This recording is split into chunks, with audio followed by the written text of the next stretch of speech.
অভিযোগ কমিয়ে দেন, দেখবেন সুখে থাকবেন। এইটা নাই, ওইটা নাই, এইটা পাই নাই, ওইটা পাই নাই, জীবনে এইটা হই নাই রে, ওইটা পাইলাম না রে, এরকম অভিযোগ করে দেদারসে অনেক এরকম লোক আছে না নাই?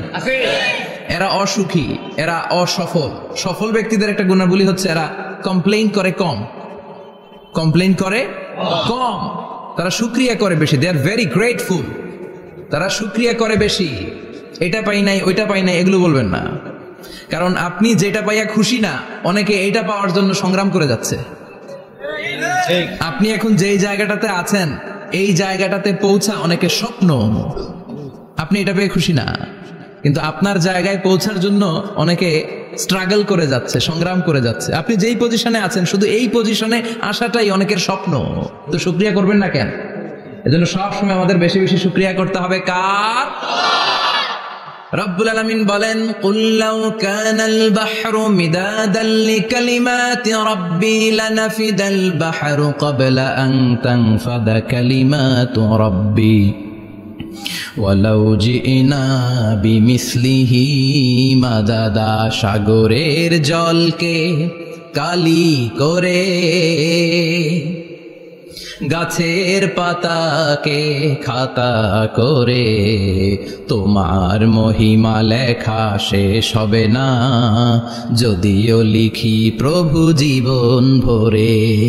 সাগরের জলকে কালি করে, গাছের পাতাকে খাতা করে, তোমার মহিমা লেখা শেষ হবে না, যদিও লিখি প্রভু জীবন ভরে। সাগরের জলকে কালি করে, চিল্লায় বলেন ঠিক কিনা? সব সাগর মহাসাগরের জল যদি কালি হয়ে যায়, কি উপমা দিলেন আল্লাহ! সব সাগরের পানি যদি কালি হয়ে যায়, সব গাছের পাতাও যদি খাতা হয়ে যায়, আর সাগরের জল নামক কালি দিয়ে গাছের পাতা নামক খাতার উপরে যদি আমি আল্লাহর প্রশংসা তোমরা লিখতে শুরু করে দাও, সাগরের জল শেষ হয়ে যাবে, গাছের সব পাতাগুলো ফুরিয়ে যাবে, আমি আল্লাহর প্রশংসা করে শেষ করা যাবে না। সুবহানাল্লাহ বাড়িতে যেয়ে বলবেন। সাগরের জল, চারটেখানে কথা। কয়টা সাগর দেখছেন আপনি? কয়টা সাগর ঘুরছেন? প্রশান্ত মহাসাগর দেখছেন আপনি? আটলান্টিক মহাসাগর দেখেছি আমরা? দেখি নাই। প্রশান্ত মহাসাগরের সবচেয়ে গভীর জায়গার নাম মারিয়ানা ট্রেঞ্চ। প্রায় 36,000 ফিট ওইটা ডেপথ, গভীরতা। কয় হাজার ফিট গভীর? আপনার বাড়ির যে পুকুর কয় হাত গভীর? হ্যাঁ, 36,000 ফিট। কেন ইমাজিন, কল্পনা করতে পারেন? 36,000 ফিট গভীর এটা মারিয়ানা ট্রেঞ্চ, প্রশান্ত মহাসাগর। আর এই পৃথিবীর সবচেয়ে উঁচু যে পাহাড়টা, এটার নাম মাউন্ট এভারেস্ট। এটার উচ্চতা প্রায় অ্যাপ্রক্সিমেটলি অ্যারাউন্ড 29,000 ফিট। পাহাড়, পৃথিবীর সবচেয়ে উঁচু পর্বত শৃঙ্গ মাউন্ট এভারেস্ট 29,000 ফিট। আর পৃথিবীর সবচেয়ে গভীর সাগর, প্রশান্ত মহাসাগরের সবচেয়ে গভীর জায়গা মারিয়ানা ট্রেঞ্চ, ওইটা নাকি 36,000 ফিট।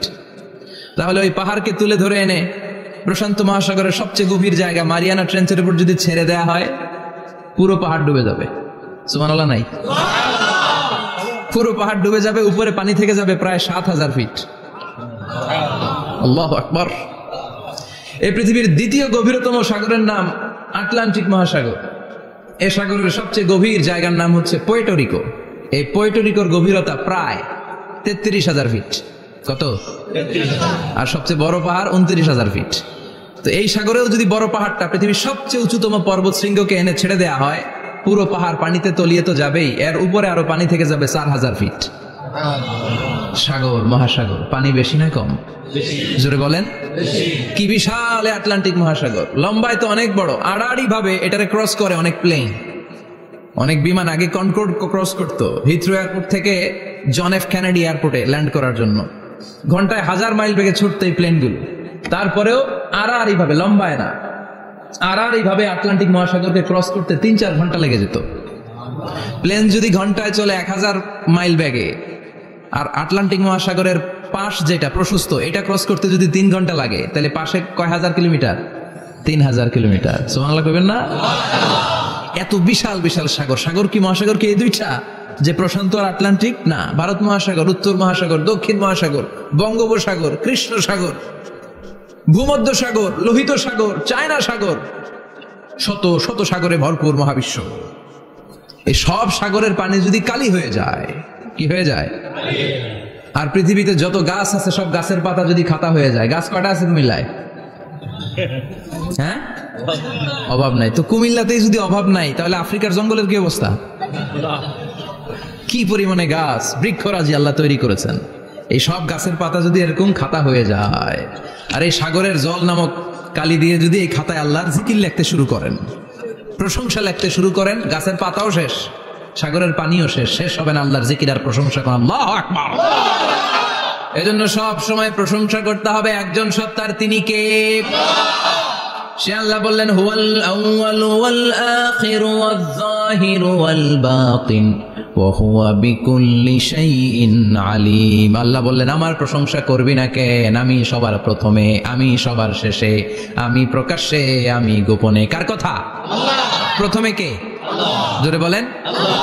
প্রথমে আল্লাহ আল্লাহ, শেষেও আল্লাহ আল্লাহ, আকাশে আল্লাহ আল্লাহ, জমিনে আল্লাহ আল্লাহ। পড়েন পড়েন, প্রথমে আল্লাহ আল্লাহ, শেষেও আল্লাহ আল্লাহ, আকাশে আল্লাহ আল্লাহ, জমিনে আল্লাহ আল্লাহ। আবার পড়েন, প্রথমে শেষেও আকাশে আল্লাহ আল্লাহ, জমিনে আল্লাহ আল্লাহ। নিখিল জাহান গাই গুণগান, তার নামে গায় আমরাও গাহি তাআলা, হামদে বারি তাআলা, হামদে বারি তাআলা, হামদে বারি তাআলা।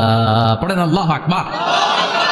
তিনিই প্রথম, তিনিই শেষ, তিনিই প্রকাশ্য, তিনিই গোপন। এজন্য প্রশংসা চলবে একজনের। চিল্লায় বলেন, কে? আল্লাহ তোমার প্রশংসার জন্য আমরণ আমরা করতে পারি, তৌফিক দাও। জোরে পড়েন আমিন। সুলতানপুর নুরানিয়া হাফিজিয়া মাদ্রাসা ও এতিমখানার উদ্যোগে আজকের এই প্রোগ্রাম সভাপতিত্ব করছেন আলহাজ শামসুল হক সরকার, অবসরপ্রাপ্ত সরকারি কর্মকর্তা। আসছেন সভাপতি, অসুস্থ, আল্লাহ তুমি সুস্থ করো। আমার আগে কথা বলছিলেন হযরত মাওলানা ইয়াহিয়া মাহমুদ দামাত বারাকাতুহু, প্রতিষ্ঠাতা প্রিন্সিপাল শাইখুল হাদিস জামিয়া দারুল উলুম রামপুরা ঢাকা। সুন্দর বয়ান করছিলেন, আমি খাচ্ছিলাম আর শুনছিলাম। প্রামাণ্য বর্ণনা করছিলেন কিভাবে কিয়ামত হবে, কিভাবে আমরা উঠব হুফাতান ওরাতান মুশাতান গুরলা, উলঙ্গ নেকেড। সেদিন আমাদের গায়ে জামা থাকবে? জ্যাকেট থাকবে খালি। কি থাকবে? কিছু থাকবে, জামা থাকবে না, পায়ে জুতা থাকবে না, পেটে খাবার থাকবে না, খালি থাকবে চিৎকার। সেদিন থাকবে কি? মনে হয় কথাগুলো প্রতিদিন এগুলো রিমাইন্ডার দিবেন নিজেকে, যে ওই দিনটার মুখোমুখি আমি হতে যাচ্ছি, আমি কি তৈরি করেছি আখিরাতে নাজাতের জন্য। প্রতিদিন ভাবতে হবে যে দাদা চলে গেল, বাবা চলে গেল, আমি ওই একই পথের যাত্রী। দ্য ডেস্টিনেশন ইজ সেম, গন্তব্য এক, কেউ আগে কেউ পরে। এটাই ওয়াজ, এটাই দামি ওয়াজ। এটা মনে রাখলেই মানুষের চুরি করতে পারে না, মিথ্যা বলতে পারে না, ইফটিজিং করতে পারে না, পরকিয়া করতে পারে না, মতের বিরুদ্ধে গেলে তারা রামদা দিয়ে কোপাইতে পারে না। চিল্লা এখন ঠিক কিনা? এটাই হচ্ছে ইসলাম। আখিরাতের স্মরণ, যিকরাদ্দার, চলে যেতে হবে। ছোট্ট আছি, বড় হব। এই যে দাড়ি পাকা মুরব্বীরা যারা আছেন, ওনার মায়ের পেট থেকে তো এরকম সাদা দাড়ি নিয়ে বেরিয়েছিল না? ছোট্ট বাচ্চা হয়ে এসেছিল, ওনারা ওয়া ওয়া করে কেঁদেছে। শৈশব, কৈশোর, যৌবন, প্রৌঢ়ত্ব, বার্ধক্য, বয়সের ভার, চুলার দাড়ির শুভ্রতা। আগে ছিল সিঙ্গেল, হয়েছে ডবল, এরপর হয়েছে মেয়ের বাপ, এরপরে শ্বশুর, এরপরে নানা। This is the circle of life. এটাই সার্কেল, রাউন্ড, এভাবে ঘুরে আবার চলে যেতে হবে। এই চিন্তাটা যদি মাথায় থাকে, ওই লোক টেন্ডারবাজি করতে পারে? চাঁদাবাজি, ইফটিজিং, মিথ্যা বলতে পারে? যৌতুক খেতে পারে? এজন্য সবসময় give yourself the reminder of আখিরাহ। আখিরাতের রিমাইন্ডার নিজেরাই নিজে দেন। অন্যায় হয়ে গেলে, ভুল হয়ে গেলে রিমাইন্ডার দেন যে থাকতে আসি নাই, চলে যাব। কেউ থাকতে পারে নাই, নবীরাও পারে নাই। যে মালাকুল মাউত রূহ কবজ করে, ওই ফেরেশতা থাকতে পারছে? চলে গেছে। আমাদেরকে চলে যেতে হবে। আল্লাহ বুঝার তৌফিক দাও। তো উনি এগুলো নিয়ে দেখলাম কথা বলছিল, চমৎকার বলছিল। এরকম ভালো আলেমদের দাওয়াত দেওয়া উচিত, যারা কিচ্ছা কাহিনী না বলে কনস্ট্রাকটিভ কথা বলে। কিছু শিখে যাওয়া যায়, কিছু জেনে যাওয়া যায়। পুঁজির বোঝাটা হালকা না ভারী করা যায়, ঠিক কিনা? আল্লাহ আমাদেরকে তৌফিক দান করুক, উনি যা বললেন আমরা যেন আমল করতে পারি। আরো অনেকে কথা বলেছেন, যারাই বলেছেন নিঃসন্দেহে কোরআন থেকে বলেছেন। আমরা চাই এই কোরআনের কথা ছড়িয়ে পড়ুক শহর, গ্রাম, বন্দর, বিশ্বের আনাচে কানাচে সব জায়গায়। রাজি আছেন তো? কোরআন দিয়ে দেশ চলুক আমরা চাই না? কোরআন দিয়ে সমাজ চলুক আমরা চাই না? কোরআনের ভেতরে সব সমস্যার সমাধান দিয়েছে কে? আল্লাহ। সমাধান চাও যদি জীবনে মরণে, ফিরে যাও খুঁজে নাও, চোখ রাখো কোরআনে। পড়েন সবাই, সমাধান ফিরে যাও খুঁজে নাও, চোখ রাখো কোরআনে। If you want the solution this দুনিয়া এন্ড আখিরা, go back, have a look to the holy Quran. ঠিক কি না? Go back, sit down and have a look to the Quran. বসো, ঠান্ডা মাথায় দেখো কোরআনে কি বলেছে আল্লাহ। প্রবলেম সলভিং মেথোডোলজি, সব সমস্যার সমাধান এই কোরআনে আছে না নাই? এই কোরআনের মজলিসে আজকে আসতে বসতে পেরে খুশি না বেজার? কম না বেশি? আসুন আমরা আল্লাহর দরবারে শুকরিয়া জানাই আর পড়ি আলহামদুলিল্লাহ। প্রাণটা খুলে পড়েন আলহামদুলিল্লাহ। আল্লাহর একটা ডাক দেন, বলেন ইয়া আল্লাহ। আরো জোরে পড়েন ইয়া আল্লাহ। আল্লাহ তুমি কবুল করো। আমরা সরাসরি এই বইটা থেকে এখন কথা শুনবো। এই দেখেন, পৃথিবীর কোনো বইয়ে এত ময়লা থাকে না যত ময়লা থাকে কোরআনে। কারণ সমাধান দিবে তো, এজন্য ময়লা টয়লা নিয়ে সব সমাধান করে ফেলবে কোরআন। যত জায়গায় তাফসীর করতে যাই ধুলাবালি মিশে থাকে।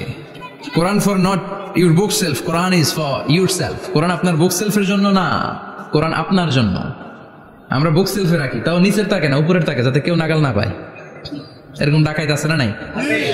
কোরআনের সাথে অ্যাটাচমেন্ট বাড়াতে হবে। You have to increase your attachment with the holy Quran. এটা এনলাইটেন করতে এসেছে আপনার জীবনকে, আলোকিত। আলোকিত, এই যে আমরা কোরআনের উপর আলোকপাত করি না, এটা এনলাইটেন করে, আলো বিচ্ছুরিত করে, আপনার জীবনকে উজালা করবে। এজন্য কোরআনের সাথে সম্পর্ক বাড়াতে হবে, শুদ্ধভাবে পড়তে জানতে হবে, অর্থ জানতে হবে। আল্লাহ কি বলেছেন জানতে মনে চায় না? আসুন আমরা জানার চেষ্টা করি। আল্লাহ তুমি তৌফিক দাও, পড়েন আমিন। আমি আপনাদের খেদমতে সূরা ইয়াসিন থেকে তেলাওয়াত করছি, টের পাইছেন? ইয়াসিন মুখস্থ আছে কার কার? আর উঠবে না হাত? মাশাআল্লাহ। অর্ধেক মুখস্থ আছে কার দেখি? আচ্ছা, প্রথম 5 আয়াত মুখস্থ আছে কার? আচ্ছা, এই সূরার নাম আজকে প্রথম শুনছেন কে কে? হাত তোলেন। নাম সবাই শুনছে তাই না? আল্লাহ কবুল করো। আরো জোরে পড়েন আমিন। তো সূরাতু ইয়াসিন থেকে আজকে আমরা কথা শুনবো ইনশাআল্লাহ। পড়েন ইনশাআল্লাহ, যতটুকু আমাদের সাধ্যে কুলায়। এটা মাক্কি সূরা। সূরা ইয়াসিনটা কি সূরা? মাক্কি সূরা। বিশ্বনবীর জীবনে দুইটা পর্ব, একটা মাক্কি পর্ব, একটা মাদানী পর্ব। একটা হচ্ছে মাক্কি ইনিংস আর একটা মাদানী ইনিংস। ক্রিকেটে ইনিংস থাকে, ফার্স্ট ইনিংস, সেকেন্ড ইনিংস, বুঝতে সুবিধা না? কমন পড়ছে সবার? তো এটা হচ্ছে বিশ্বনবীর মাক্কি ইনিংসের একটা সূরা। মাক্কি ইনিংসের বৈশিষ্ট্য হচ্ছে বিশ্বনবী তাওহীদের দাওয়াত দিয়েছেন, রিসালাতের দাওয়াত দিয়েছেন, আখিরাতের কথা বলেছেন, একটু নরম নরম কথা বলেছেন। কারণ চারদিকে খালি মাইর, চারদিকে কি কোরআনের কথা বলে মাইর আছে না? মার খেতে হয়, বকা শুনতে হয়, ঝুঁকি নিয়ে কথা বলতে হয়। চিল্লা এখন ঠিক কিনা? বিশ্বনবীরে বলা হলো এগুলো ছেড়ে দেন, এগুলো ছেড়ে দেন। সুন্দরী নারী দেব, টাকার পাহাড় দেব, ক্ষমতার চেয়ারে বসিয়ে দেব, সব দিব। এই হচ্ছে আমাদের 3 দফা। নারী দিব, সম্পদ দিব, ক্ষমতা দিব। বিশ্বনবী বললেন আমার খালি 1 দফা। আমার কয় দফা? 1 দফা। লা ওয়াদাউ আশ-শামসা ফি ইয়ামিনি, সূর্য যদি ডান হাতেও দাও, ওয়াল কামারা ফি ইয়াসারি, চন্দ্র যদি বাঁ হাতেও দাও, এই কালেমার দাওয়াত থেকে 1 হাতও আমার পিছনে নেওয়া যাবে না। চিল্লা এখন ঠিক কিনা? মুমিন কখনো ভয় পায় না, মুমিন কখনো পিছু হটে না, মুমিন স্ট্র্যাটেজি চেঞ্জ করে, মুমিন কৌশলী হয়। এই রাস্তা দিয়ে যাওয়া যায় না, বসে বসে কেঁদে লাভ নাই, রাস্তা আরেকটা খুঁজতে হবে, আরেকটা রাস্তা বানায় নিতে হবে। এটাই হচ্ছে মুমিনের বৈশিষ্ট্য। আল্লাহ তুমি বোঝার তৌফিক দাও। তো বিশ্বনবীর মাক্কি ইনিংসের খেলার সিস্টেম ছিল ঠ্যাক দিয়ে খেলতেন। ক্রিকেটে কি বলে যে উইকেট বাঁচায় খেলতে হবে, তোমার উইকেট যাতে পড়ে না যায়। তো ঠেকায় ঠেকায় খেলে। তো বিশ্বনবী ঠেকায় ঠেকায় খেলছেন, আর 4 ছক্কা মারছে সব মাদানী ইনিংসে। সুবহানাল্লাহ নাই? মাদানী ইনিংসে বিশ্বনবী গর্জে উঠলেন, জ্বলে উঠলেন আপন শক্তিতে। রবি না? তো বিশ্বনবী মাদানী ইনিংসে যেটা করেছেন সেটা হচ্ছে সমাজ সংস্কার করেছেন। He was a very good reformer of the society. As a father, as a husband, as a reformer of the society, as a lawgiver, as a lawmaker, as a commander, and as a messenger, Muhammad is the Superman of the world. স্বামী হিসেবে, বাবা হিসেবে, নেতা হিসেবে, নবী হিসেবে, সমাজ সংস্কারক হিসেবে, আইন প্রণেতা হিসেবে মুহাম্মদ হচ্ছেন এই পৃথিবীর জন্য সুপারম্যান। তার কোনো তুলনা হয় না, বিশ্বনবীর কোনো তুলনা হয় না। Beyondless, boundless, bottomless. তার নিয়ে কথা বলতে গেলে সময় ফুরায় যাবে, মাইকের ব্যাটারি শেষ হয়ে যাবে, মাগার কথা শেষ হবে না। এজন্য ওনার জীবনের ক্ষেত্রে বলা হয় বিয়ন্ডলেস, বাউন্ডলেস, বটমলেস। অসাধারণ ব্যক্তিত্ব, সুপার ক্যালিফ্রাজিলিস্টিক এক্সপিয়ালিডোসাস, অসাধারণ, যার কোনো তুলনা হয় না, এক্সেলেন্ট, আনপ্যারালাল। মাদানী জীবনে উনি সশস্ত্র সংগ্রাম করলেন, সংস্কার করলেন সমাজটাকে, সেনাবাহিনী বানালেন। তখন আর নরম নরম ভাবে খেলে নাই, গরম ভাবে খেলেছে। এটা হচ্ছে ইমানের দাবি। মুমিনরা কৌশলী হয়, যখন যে পরিস্থিতি, ওই পরিস্থিতির সাথে তাদের স্ট্র্যাটেজি তারা পাল্টায়। তো বিশ্বনবীর মাদানী ইনিংসে এই সূরা নাজিল হয়নি, হয়েছে মাক্কি ইনিংসে, মাক্কি সূরা। এই সূরার অনেক ফজিলত, ছোটবেলা থেকেই সূরা ইয়াসিনের অনেক ফজিলতের কথা আমরা শুনেছি না? বিশ্বনবী বলেছেন ইন্না লিকুল্লি শাইইন কলবান ওয়া কলবুল কুরআনি সূরাতু ইয়াসিন। সব জিনিসের একটা কলব আছে, হৃদয় আছে, অন্তর আছে, আর কোরআনের কলবের নাম হচ্ছে সূরা ইয়াসিন। বিশ্বনবী বললেন ইন্না লিকুল্লি শাইইন কলবান, সব জিনিসের একটা কলব আছে। ওয়া ইন্না কলবাল কুরআনি সূরাতু ইয়াসিন, আর কোরআনের কলবের নাম হলো সূরাতু ইয়াসিন। মান ক্বারাআ সূরাতা ইয়াসিন মাররা ওয়াহিদা, একবার সূরাতু ইয়াসিন তেলাওয়াত করলে 10 পারা কোরআন খতমের সওয়াব হয়ে যায়। বিষ্ণু বলতেন ইন্না ফিল জাসাদি মুদগা, দেহে একটা গোশতের টুকরা আছে, ইযা সালাহাত সালাহাল জাসাদু কুল্লু, এই দেহের গোশতের টুকরা যদি ভালো হয়ে যায় পুরো দেহটারে ভালো করে দেয় কে? আল্লাহ। এই দেহের গোশতের টুকরাটা যদি পচে যায় পুরো দেহটারে নষ্ট করে দেয় কে? আল্লাহ। বিশ্ব নবী বললেন আলা ওয়াহিয়াল কলব, ওই টুকরাটার নাম হলো কলব। টুকরাটার নাম কি? কলব। এজন্য কলবের মধ্যে আল্লাহর জিকির বসাইতে হবে। কি বসাবেন? নাকি আয়না বসাবেন? আয়না বসায় না? আয়না বসাইয়া দে মোর দয়াল বাবা, কেবলা কাবা, সব মুখস্থ। আয়না বসাইয়া দে মোর, নবীর কলবে আয়না বসায় নাই নবী। সেদিন আবু বকর, ওমর ফারুক, কেউ আয়না বসাইছে? আবু হানিফা, শাফিঈ, এরা কলবের মধ্যে আয়না বসাইছে? বসাইছে জিকির। চিল্লায় বলেন বসাইছে কি? এজন্য আল্লাহ বললেন আলা বিযিকরিল্লাহি তাতমাইন্নুল কুলুব। দুনিয়ার কোন জিনিস দিয়ে কলব ঠান্ডা হয় না, দুনিয়ার কোন জিনিস দিয়ে কলব পরিচ্ছন্ন হয় না। কলব শুধু পরিচ্ছন্ন হয় একটা জিনিস দিয়ে, লা ইলাহা ইল্লাল্লাহ, লা ইলাহা ইল্লাল্লাহু মুহাম্মাদুর রাসূলুল্লাহ সাল্লাল্লাহু আলাইহি ওয়াসাল্লাম। তাহলে কোরআনের একটা কলব আছে, আমাদের দেহে যেমনি কলব আছে, প্রতিটা প্রাণীর যেমনি কলব আছে, অন্তর আছে, কোরআনেরও কলব আছে না নাই? কোরআনের কলবের নাম? চিল্লায় বলেন কোরআনের কলবের নাম। আবার বিশ্বনবী বলতেন ইকরাউ আলা মাউতাকুম সূরাতা ইয়াসিন, তোমাদের মুমূর্ষু ব্যক্তিদের সামনে বসে সূরাতু ইয়াসিন তেলাওয়াত করো। রূহ চলে যাবে, মৃত্যুর একেবারে দ্বার প্রান্তে দাঁড়িয়ে এই মুহূর্তে তার পাশে বসে পড়তে আরম্ভ করেন ইয়াসিন ওয়াল কুরআনিল হাকীম ইন্নাকা লামিনাল মুরসালিনা আলা সিরাতিম মুস্তাকিম। ওই ব্যক্তির ঈমানের মৃত্যু দান করে দিবে কে? আল্লাহ। মৃত্যুর কষ্ট হালকা করে দিবে কে? আল্লাহ। আবার বিশ্বনবী বলতেন রাত্রিবেলা যে ব্যক্তি একবার সূরাতু ইয়াসিন তেলাওয়াত করে ঘুমাতে যায়, সকালবেলা নিষ্পাপ অবস্থায় তারে ঘুম থেকে জাগাবে কে? আল্লাহ। তাহলে এই সূরার মর্যাদা কম কম না বেশি বেশি? কলবুল কোরআন, এটা কোরআনের কলব, একবার পড়লে 10 পারার সওয়াব। আবার মুমূর্ষু ব্যক্তির সামনে বসে সূরা ইয়াসিন তেলাওয়াত করতে বলা হয়েছে, তাহলে মৃত্যুর কষ্টরে হালকা করে দেয় কে? আল্লাহ।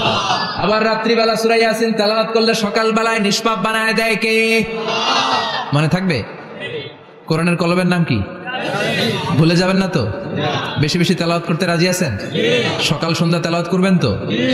সূরা ইয়াসিন ছাড়াও এই সূরার অনেকগুলো নাম তাফসীর গ্রন্থে পাওয়া যায়। এই সূরার একটা নাম হচ্ছে সূরাতুল কাদিয়া, সূরাতুল তাকদি হাজাতা কারিইহা, যে এই সূরা তেলাওয়াত করে ওই তেলাওয়াতকারীর যে হাজত আছে, প্রয়োজন আছে, এই সূরার বরকতে আল্লাহ তার প্রয়োজন পূরণ করে দেয়।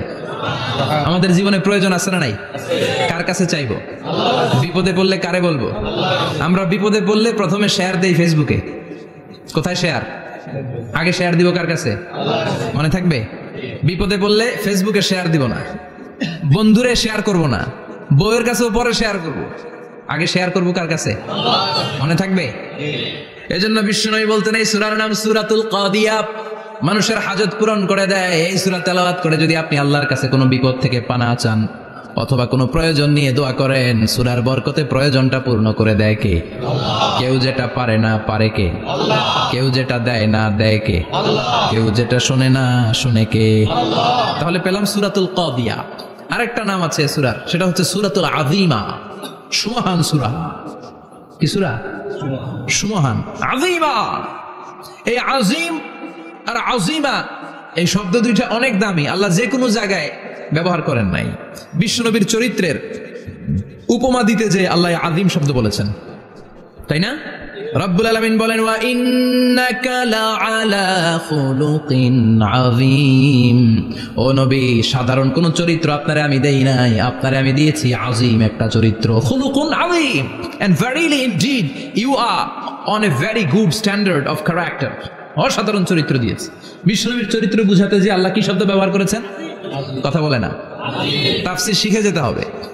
কোন শব্দ ব্যবহার করেছেন? আযীম। আবার আল্লাহ নিজের পরিচয় দিতে যে আযীম বলেছেন, ওয়ালা ইয়াউদুহু হিফযুহুমা ওয়া হুয়াল আলিয়্যুল আযীম। সুবহানাল্লাহ। আকাশ জমিনের নিয়ন্ত্রণ করতে যে আল্লাহ কখনো ক্লান্ত হয় নাকি? কারণ তিনি হচ্ছেন আল আলিয়্যুল আযীম। আল্লাহু আকবার। তার মানে নবীর চরিত্রের ক্ষেত্রে আযীম, আল্লাহর নিজের সত্তার ক্ষেত্রে আল্লাহ বললেন আযীম। আবার বললেন কিয়ামতের দিন গোটা পৃথিবীটারে আমি নাড়িয়ে দেব, গোটা পৃথিবীতে একটা আমি ভূমিকম্প দিব। এই কথাও কোরআনে আছে না নাই? ইযা জুলজিলাতিল আরদু জিলজালাহা আল কারিয়াতু মাল কারিয়া। পুরো পৃথিবী কাঁপিয়ে দিব। এই কাঁপাকাঁপিটা ওই দিনের ভূমিকম্পটা কি অন্যান্য সময়ের ভূমিকম্পের মতো হবে? এই ভূমিকম্পকে আল্লাহ বলেছেন আযীম। ইন্না জালজালাতাস সাআতি লা শাইউন আযীম। সেদিনের ভূমিকম্প সাধারণ কোনো আর্থকোয়েক নয়, সাধারণ ভাইব্রেশন না, এটা আযীম।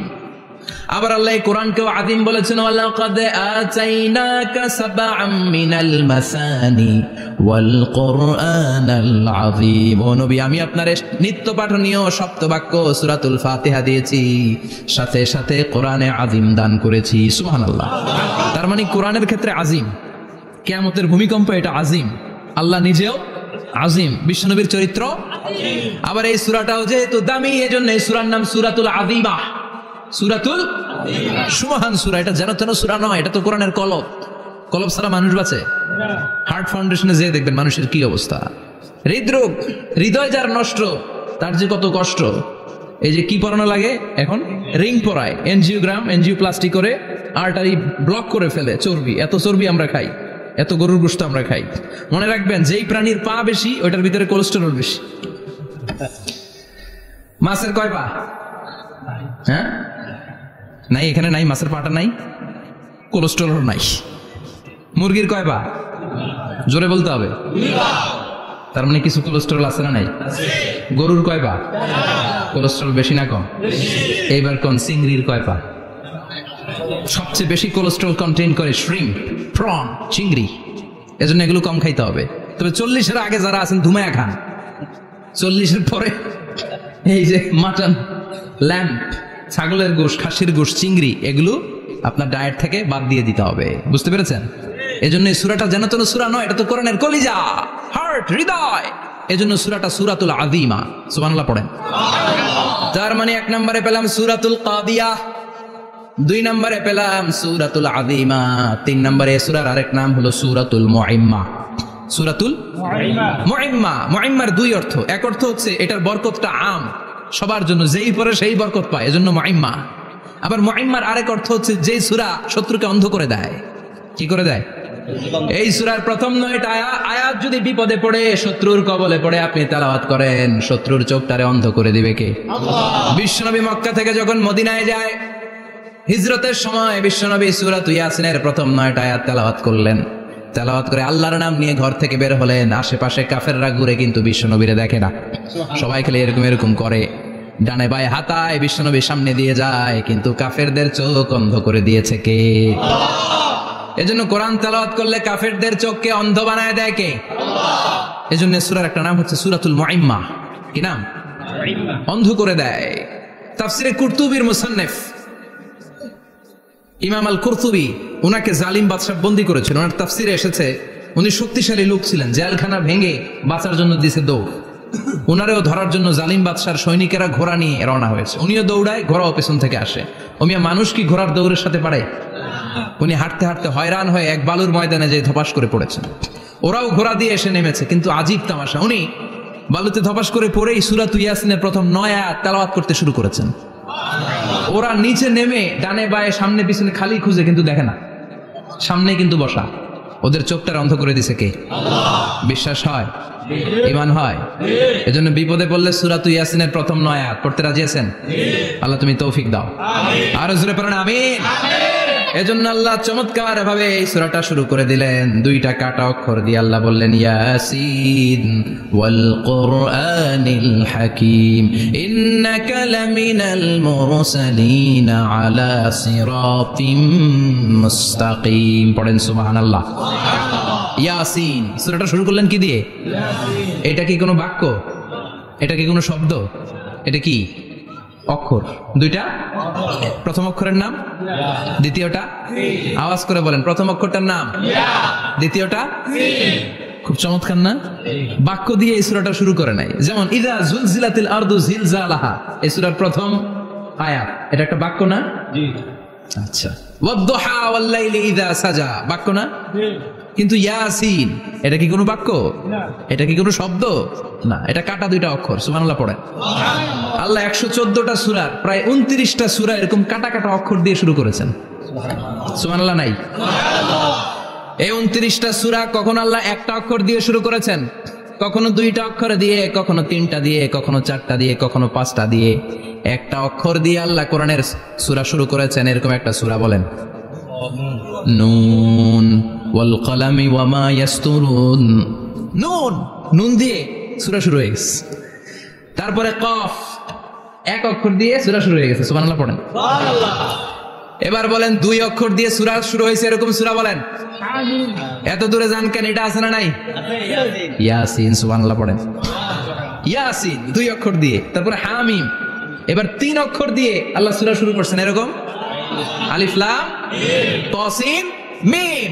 আল্লাহু আকবার। আবার 4টা অক্ষর দিয়ে সূরা শুরু হয়েছে, এরকম আছে না নাই? আবেশার কোন? আলিফ লাম মিম র, আলিফ লাম মিম সাদ, আছে না নাই? আবার 5টা কাটা অক্ষর দিয়ে সূরা শুরু হয়েছে, এরকম সূরাও আছে না নাই? সূরা মারিয়ামের শুরুতে কি আছে? কাফ হা ইয়া আইন সাদ। সুবহানাল্লাহ পড়েন। এরকম প্রায় 29টা সূরা আল্লাহ কাটা কাটা অক্ষর দিয়ে শুরু করেছেন, কোনো বাক্য দিয়ে নয়, কোনো শব্দ দিয়ে নয়। কি দিয়ে? হারফ দিয়ে। হারফ, এই হারফগুলোরে বলে হুরুফ আত-তাহাজ্জি বা হুরুফ আল-মুকাত্তাআত, কাটা কাটা অক্ষর। মনে রাখবেন কোরআনের আয়াতগুলো 2 ভাগে বিভক্ত, একটা মুহকাম, একটা মুতাশাবিহ। মুহকাম মানে যেগুলোর অর্থ আমরা জানি, যেগুলোর ব্যাখ্যা আমরা জানি, যেটা ইন্টারপ্রিটেশন এক্সপ্লেনেশন আমাদের জানা আছে। আর মুতাশাবিহ আমরা অর্থ জানি না, আমরা ব্যাখ্যা জানি না, এটা দিয়ে আসলে কি বুঝাইছে আমরা কেউ জানে না। জানে একজন, চিল্লায় বলেন তিনি কে? আল্লাহ বলেন ওয়া ইন কুনতুম ফি রাইবিম মিম্মা নাযালনা আলা আবদিনা ফাআতু বিসূরাতিন মিন মিসলিহি ওয়াদউ শুহাদাআকুম মিন দুনিল্লাহি ইন কুনতুম সাদিকিন। আল্লাহ বললেন ও জাহেলি যুগের লোকেরা, শোনো শোনো, এত আরবি কবিতা বানাতে পারো, এত গল্প লিখতে পারো, আরবিতে এত নোবেল বানাতে পারো, উপন্যাস বানাতে পারো, আর্টিকেল লিখতে পারো, আমার নবীর উপর যে কোরআন আমি নাজিল করেছি এই কোরআনের ব্যাপারে অন্তরে যদি কোনো সন্দেহ থাকে, বাপের বেটা হলে পারলে কোরআনের মতো একটা সূরা বানিয়ে নিয়ে আসো। পারছে? কিয়ামত পর্যন্ত কেউ পারবে? বিশ্বনবী যেই জামানাতে এসেছিলেন ওই জামানায় আরবি ভাষা সাহিত্যের উৎকর্ষতা সাধিত হয়েছিল।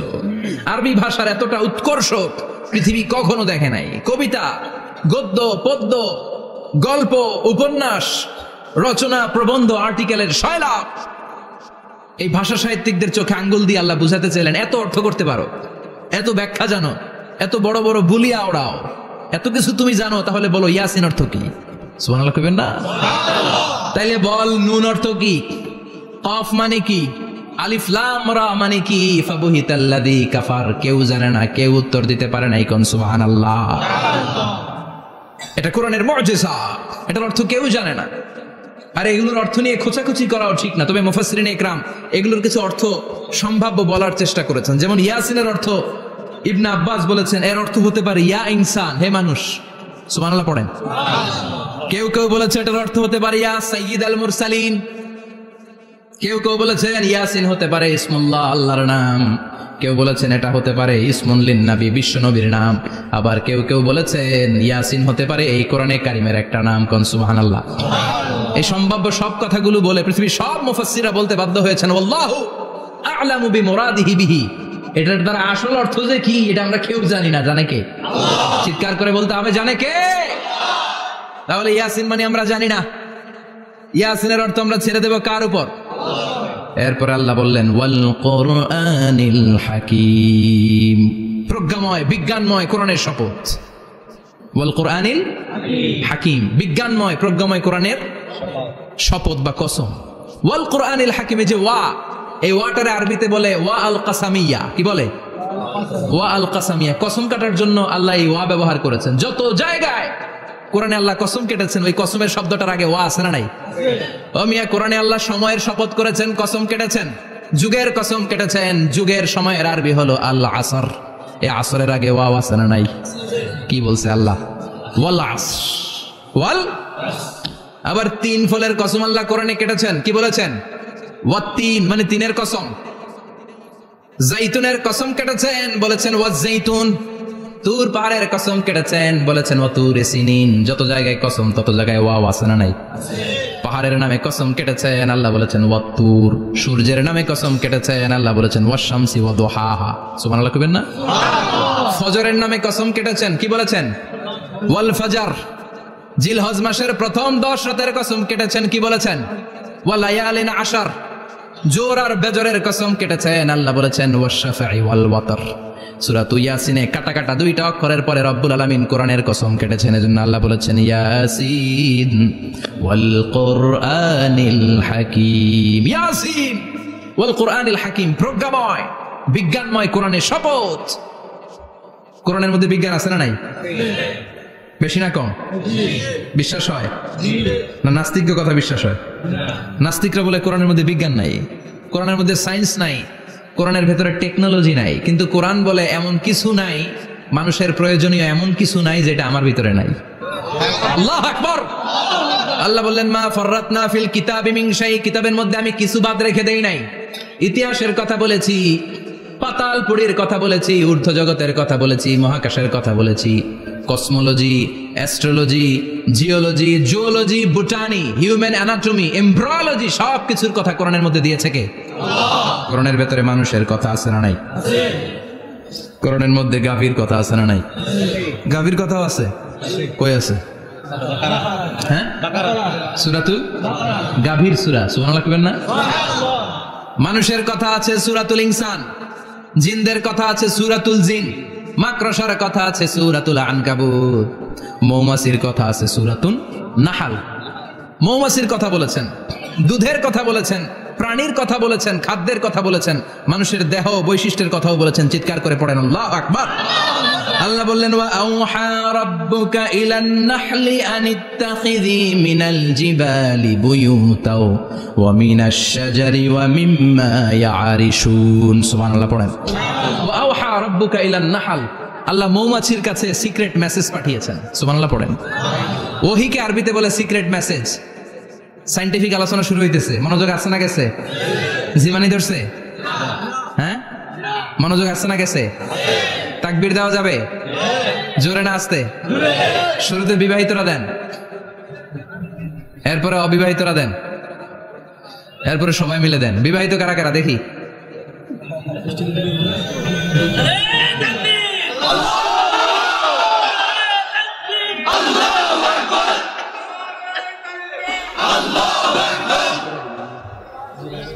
বিবাহিতরা অবিবাহিতরা দিবেন না? শুরুতে বিবাহিতরা দেন, তারপরে অবিবাহিতরা দেন, তারপরে সবাই মিলে দেন। বিবাহিতরা রেডি? দেখবো কাদের গলায় জোর বেশি। দেখি দেখি বিবাহিতরা দেন লিল্লাহে তাকবীর। মাশাআল্লাহ। এবার অবিবাহিতরা রেডি? আওয়াজ নাই, হেরে যাবে আজকে, হেরে যাবে। রেডি? তাকবীর দাও, লিল্লাহে তাকবীর।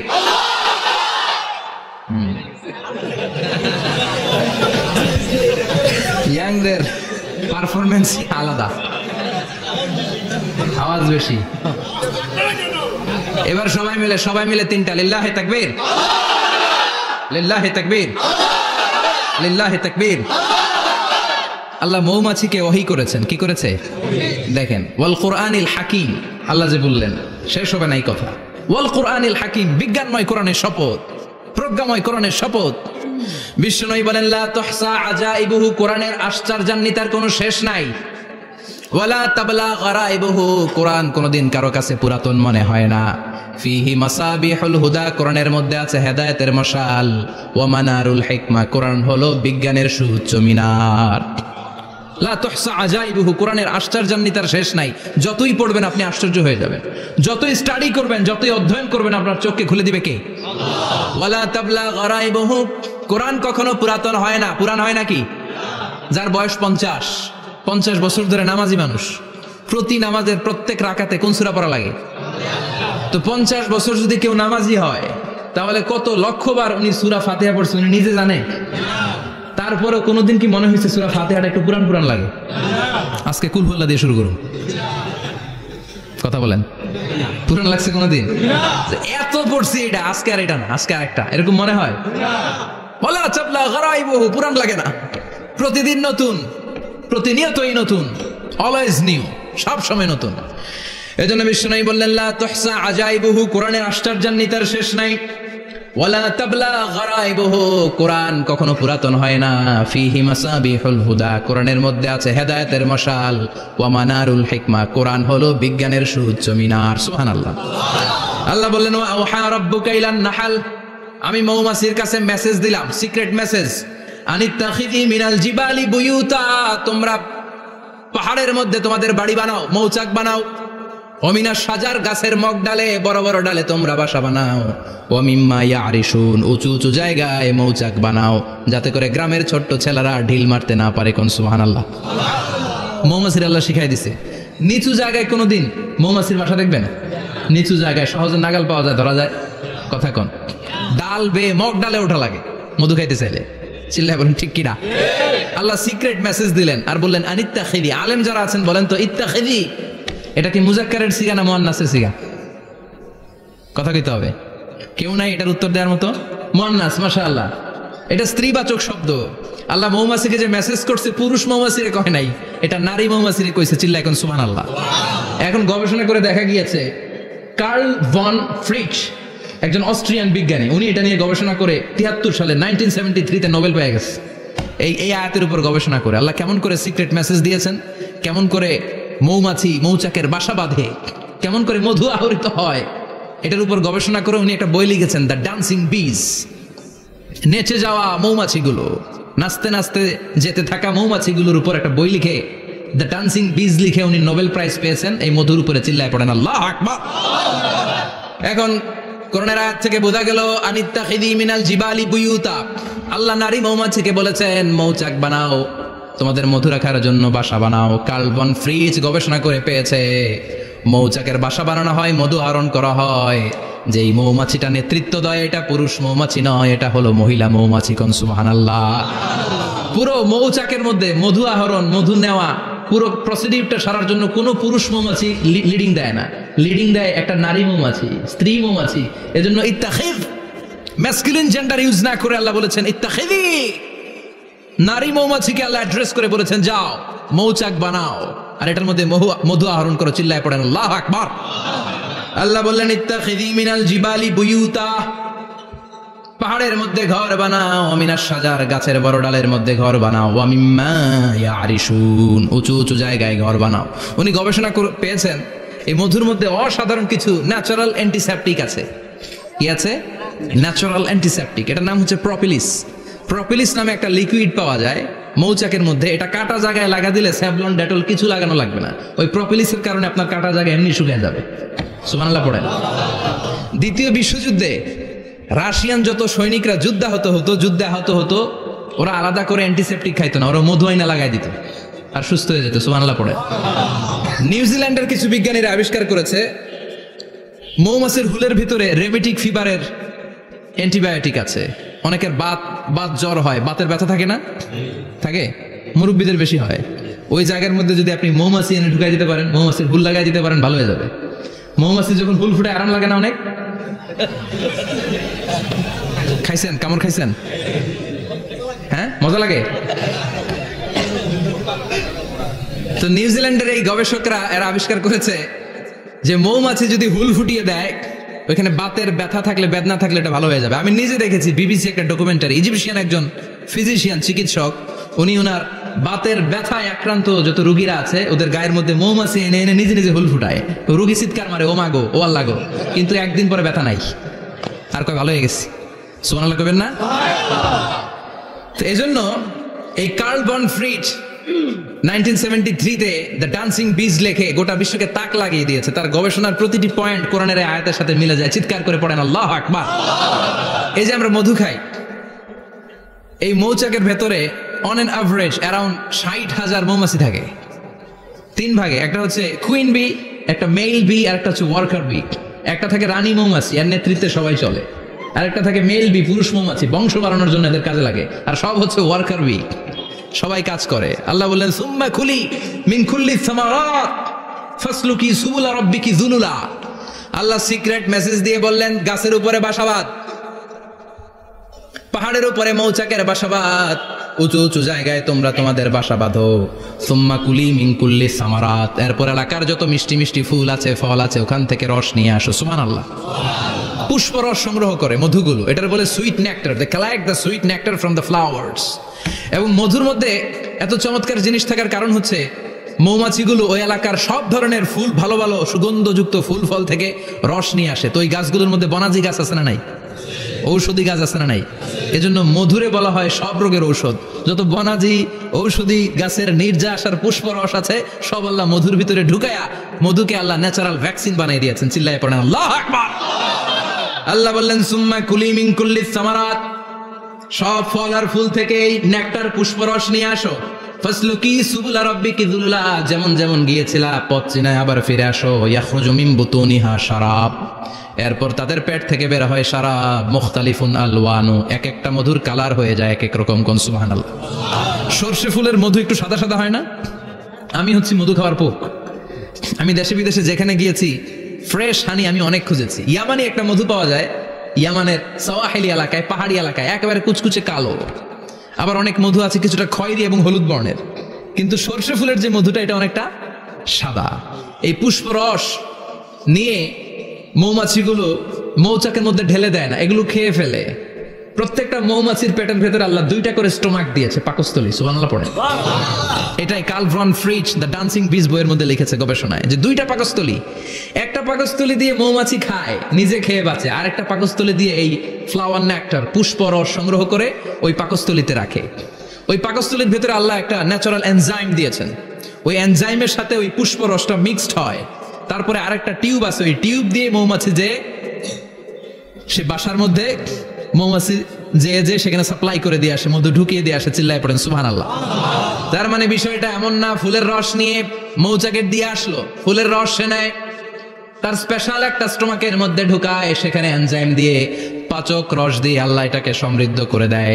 তারপর আলাদা একটা নল দিয়ে, টিউব দিয়ে মৌচাকের ভেতরে ঢুকিয়ে দেয়। কোন সুবহানাল্লাহ। কি অসাধারণ পদ্ধতিতে আল্লাহ মধু বানালেন। আর কি সুন্দর মধু হাতের মধ্যে লয়া জিব্বা দিয়া সাটে আর গান গায়, মধু হই হই বিষা বাইলা। আছে না নাই? আল্লাহ শুকরিয়া নাই? মধু খায় আর গান গায়, মধু হই হই বিষা বাইলা, অনহারণে ভালোবাসার দাম নদিলা। আছে না নাই? ডাকাই। তাই মধু খেয়ে শুকরিয়া করতে হবে কার? বসো, চিৎকার করে বলেন শুকরিয়া করতে হবে কার? আল্লাহ বললেন ইয়াখরুজু মিন বুতুনিহা, এটা মধু সরাসরি চলে আসে না, ওর পেট থেকে বের হয়। মুখতালিফুন আলওয়ানুহু, বিভিন্ন রঙের মধু। আছে না নাই? ব্ল্যাক কালারের মধু হয়, হোয়াইট হানি হয়, অর্গানিক হানি হয়, ক্রিমড হানি হয়। কত ধরনের মধু যে আল্লাহ পৃথিবীতে রেখেছে তার ইয়ত্তা নাই। এরপর আল্লাহ বললেন ফিহি শিফাউন লিন্নাস, মধুর ভেতরে শিফা দিয়েছে কে? আল্লাহ। এজন্য বিশ্বনবীর খাদ্য তালিকার মধ্যে মধু আছে না নাই? বিশ্বনবী সুগন্ধযুক্ত ওয়ালা মধু খেতেন, দুর্গন্ধযুক্ত ওয়ালা কোনো মধু মুখে নিতেন না। সুবহানাল্লাহ। বিশ্বনবীর জামানায় মাগাফির নামে একটা মধু ছিল, দুর্গন্ধযুক্ত, এটা কখনো বিশ্বনবী মুখে নিতে চাইতেন না। সুগন্ধযুক্ত মধু সবসময় বিশ্বনবী খেতেন। বিশ্বনবীর স্ত্রীরা এই সুগন্ধিযুক্ত মধু বোতলের মধ্যে প্রিজার্ভ করে রাখতেন বিশ্বনবীকে দেওয়ার জন্য। বিশ্বনবী প্রাণ ভরে এগুলো পান করতেন। সুবহানাল্লাহ। বিশ্বনবী যে সমস্ত খাদ্যগুলো পছন্দ করতেন হাদিসে এসেছে, বিশ্বনবী রুটি খেতেন, খেজুর খেতেন, খেজুর, খেজুর চিনেন? বালাহ, তামার, দুধ খেতেন, এই মধু খেতেন, জব খেতেন, বার্লি খেতেন, লাউ খেতেন, রুম্মান, ডালিম ফল, আনার ফল, আনার চিনেন? আনার, এই আনার খেতে পছন্দ করতেন বিশ্বনবী। মাশরুম খেতেন, মাশরুম, মাশরুম চিনেন? ব্যাঙের ছাতার মতো। রেস্টুরেন্টে ইদানিং মাশরুমের স্যুপ পাওয়া যায়, এটা খাবেন। যাদের চোখের জ্যোতিতে সমস্যা, দৃষ্টিতে সমস্যা, খাবেন। হাদিসে এসেছে আল কামআতু মিনাল মান ওয়া মাউহা শিফাউন লিল আইন। মাশরুম হলো মান্না সালোয়ার মতো খাবার। মাশরুমের স্যুপ যারা খাবে, চোখের জ্যোতি যাদের কম, তাদের চোখের জ্যোতি বাড়িয়ে দিবে কে? বুখারীর বর্ণনা, কানা রাসূলুল্লাহ ইউহিব্বুল হালাওয়া ওয়াল আসাল, বিশ্বনবী মিষ্টান্ন খেতে বড্ড পছন্দ করতেন, আবার বিশ্বনবী বেশি বেশি মধু খেতে পছন্দ করতেন। সুবহানাল্লাহ। কোরআনে দুইটা জিনিসের ক্ষেত্রে আল্লাহ শিফা যোগ করেছেন, যে দুইটা জিনিসের সাথে সম্পৃক্ত হলে শিফা। এক হচ্ছে কোরআন পড়লে শিফা, অনুনাজ্জিলু মিনাল কোরআনি মা হুয়া শিফা। আবার কোরআনে এই আয়াতের ক্ষেত্রে বলা হয়েছে শিফা, ফিহি শিফাউন লিন্নাস। এজন্য সাইয়েদনা ইবনে মাসউদ এই উম্মাকে উদ্দেশ্য করে বলেছেন আলাইকুম বিশিফাইন, তোমাদের উচিত দুইটা জিনিস থেকে শিফা নেওয়া। এক হলো কোরআন, দুই হলো আসাল মানে মধু। কোন সুবহানাল্লাহ। কোরআন তেলাওয়াত করলে অসুস্থরে সুস্থ করে দেয় কে? সূরা ফাতিহা তেলাওয়াত করলে অসুস্থকে সুস্থ বানিয়ে দেয় কে? আবার মধু খেলে সুস্থ বানিয়ে দেয় কে?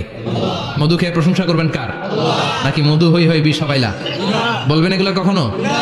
খাঁটি মধু খেতে হবে। খাঁটি মধু চিনার উপায় হচ্ছে এটাতে পিঁপড়া জমে না, এটা ফ্রিজে রাখলে জমাট বাঁধে না, এটাতে দুর্গন্ধ হয় না।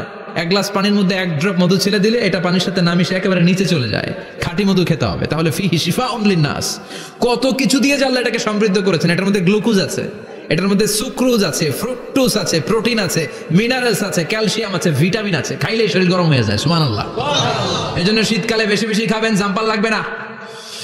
শীতকালে মধু খেয়ে রাত্রে বেলায় বের হবেন, আর মাফলার পেঁচিয়ে বের হওয়া লাগবে না। সুবহানাল্লাহ পড়েন। তার মানে আল্লাহ বললেন ইয়াসিন ওয়াল কোরআনিল হাকিম, প্রজ্ঞাময়, বিজ্ঞানময় কোরআনের কসম। কোরআনের ভেতরে বিজ্ঞান আছে না নাই? বিজ্ঞানের কথা এই তো শুরু করলাম, আজকে সারা রাত বিজ্ঞানের কথা বলবো। থাকবেন কতক্ষণ? হ্যাঁ, স্লোগান দেন লিল্লাহি তাকবীর। এরপরে আল্লাহ বললেন গোলাম ওয়া ইন্না লাকুম ফিল আনআমি লাইবরা, প্রাণীকুলের দিকে নজর করে তাকাও। প্রাণীকুলের মধ্যে আমি তোমাদের জন্য নিদর্শন রেখেছি। নুসকিকুম মিম্মা ফি বুতুনিহি, এই প্রাণীকুলের পেট থেকে একটা চমৎকার জিনিস আমি বের করে দেই, এটার নাম হচ্ছে দুধ। এটা কি? দেখেন একই আয়াতের মধ্যে আল্লাহ মধুর কথাও বললেন, আবার দুধের কথাও বললেন। দুধটা কিভাবে হয়, উৎপন্ন হয়, মধু কেমনে হয়, ইঞ্চি ইঞ্চি কথা এই কোরআনের ভেতরে তুলে ধরলেন কে? আল্লাহ বললেন মিমবাইনি ফারসিউ ওয়াদামিল লাবানা, গোবর আর রক্তের মাঝখান দিয়ে আমি দুধ বের করি। সুবহানাল্লাহ পড়েন। আমরা যাই এই গাভীর ওলান টানা শুরু করি সকালবেলা বিসমিল্লাহ বলে, কিন্তু কেমনে যে এটা আসে ওইদিকে নজর নাই। ডাকাত বিসমিল্লাহ বলে শুরু করে না, দুধ খাই আলহামদুলিল্লাহ পড়েন, আছে না নাই? আল্লাহ বলেন মেকানিজমটা শোনো কেমনে আমি খাওয়াই। আল্লাহ বললেন মিমবাইনি ফারসিউ ওয়াদামিল লাবানা, গোবর আর রক্তের মাঝখান দিয়ে আমি দুধ বের করে দেই। সুবহানাল্লাহ। গরু যে ঘাস খায়, এই ঘাস থেকে রক্ত হয় আর গরুর গোবর হয়। পেটের একদিকে থাকে গোবর, আরেক দিকে থাকে রক্ত। রক্ত দুর্গন্ধ, গোবরও দুর্গন্ধ। রক্ত নাপাক, গোবর নাপাক, এই দুই নাপাক আর দুর্গন্ধের মাঝখান দিয়ে সুগন্ধযুক্ত দুধ বের করে দেয় কে? আল্লাহ বললেন মিমবাইনি ফারসিউ ওয়াদামিল লাবানা, গরু যে খাবারগুলো খায় ওই খাবারের এক পাশ দিয়ে গোবর হয়ে যায় আর এক পাশ দিয়ে রক্ত হয়ে যায়, মাঝখান দিয়ে দুধ বের করে দেয় কে? What a amazing mechanism of discharging milk from animal's body. What a amazing mechanism. একদিক দিয়ে গোবর দুর্গন্ধ, আরেক দিক দিয়ে ঘাস খাওয়ার কারণে রক্ত হয়, মাঝখান দিয়ে দুধ বের হয়ে যায়। সুবহানাল্লাহ। আবার বাছুর ছাড়া দুধ পাওয়া যায় না। গাভী আছে কার কার? হাত তোলেন তো। বাছুর ছাড়া দুধ পাওয়া যায়? শুধু গাভী, বাছুর নাই, দুধ আসবে? আবার এই যে বিশাল বড় ওলান 20 কেজি দুধ দেয় প্রতিদিন, এই ওলান কাটলে দুধ পাওয়া যায়?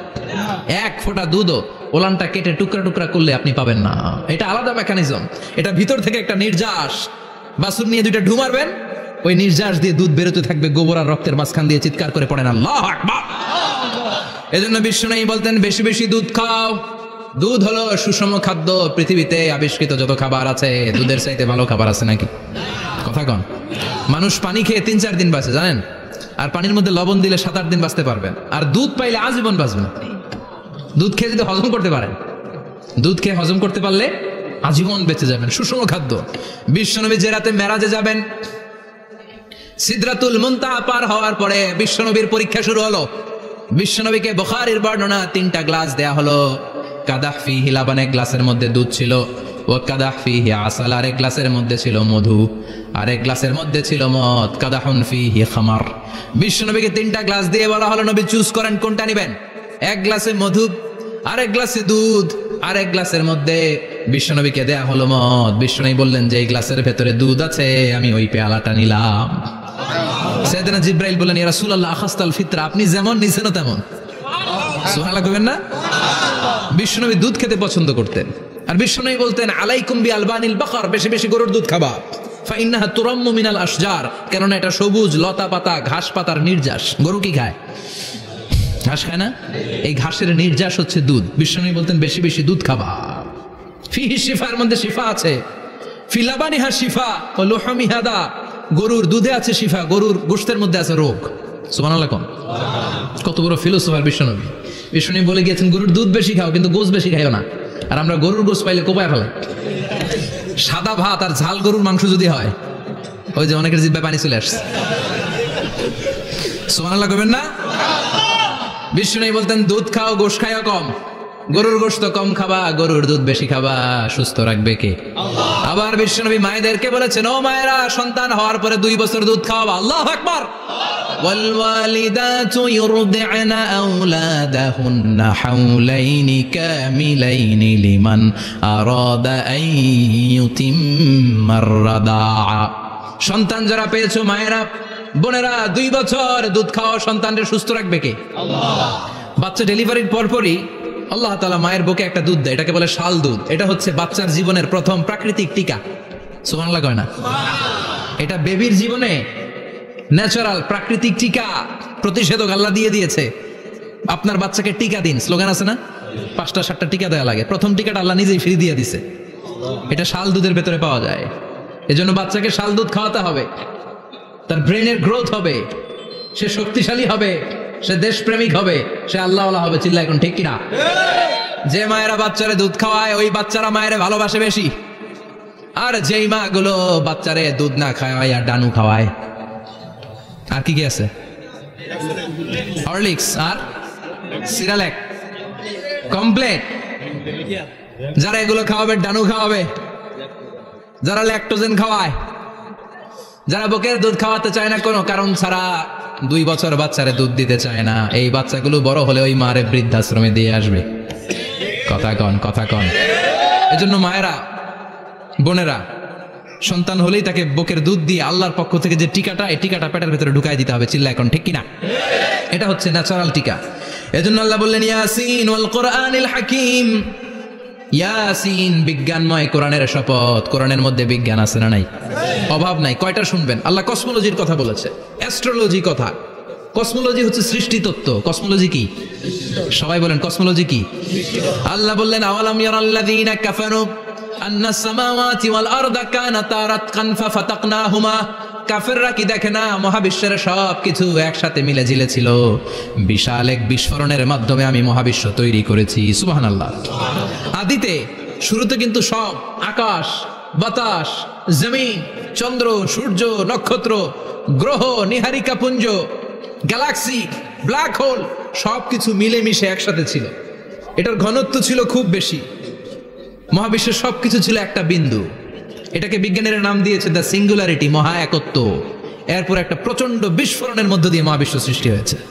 এটার ওরা নাম দিয়েছে বিগ ব্যাং থিওরি। কি নাম? স্টিফেন হকিং মারা গেছে না গত বছর নাকি? হ্যাঁ, বছর খানিক আগে মারা গিয়েছে। সবচেয়ে বড় পদার্থবিজ্ঞানী ছিল। সে একটা বই লিখেছে, from the brief history of time, a brief history of time from big bang two black hole. সেখানে সে প্রমাণ করেছে কোরআনের এই আয়াত, কানা তারাতকান, মহাবিশ্বের সবকিছু একটা বিন্দু ছিল। চাঁদ, সূর্য, গ্রহ, তারা সব কি ছিল? কথা বলেন, সবাই বলেন, একটা মাত্র বিন্দু ছিল। আল্লাহ বলেন, don't the disbeliever observe that the heavens and earth were joined together, then I separated with a gigantic sound, explosion. সব একসাথে ছিল, চাঁদ, তারা, আকাশ, নদী, নালা সব একসাথে। তারপরে একটা বিকট বিস্ফোরণের মধ্য দিয়ে পৃথিবী হয়েছে, এ চাঁদ হয়েছে, চন্দ্র হয়েছে, সূর্য হয়েছে, মহাবিশ্বের সবকিছু এই মহাবিস্ফোরণের মধ্য দিয়ে হয়েছে। চিৎকার করে পড়েন আল্লাহু আকবার।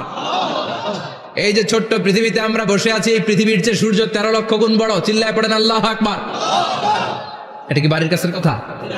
13 লক্ষ গুণ বড়, কল্পনা করা যায়? তার মানে কি সূর্যই সবচেয়ে বড়? না, সূর্যের চেয়ে অনেক বড় বড় তারা আছে। ব্যাটেলজিউস নামে একটা তারা আছে মহাকাশে, যেটা যে সূর্য পৃথিবীর চেয়ে 13 লক্ষ গুণ বড়। এই ব্যাটেলজিউস তারা সূর্যের চেয়ে 33 কোটি গুণ বড়। এই ব্যাটেলজিউস তারাটাই কি সবচেয়ে বড়? না, এর চেয়েও কত বড় তারা যা আছে কোনো হিসাব নাই।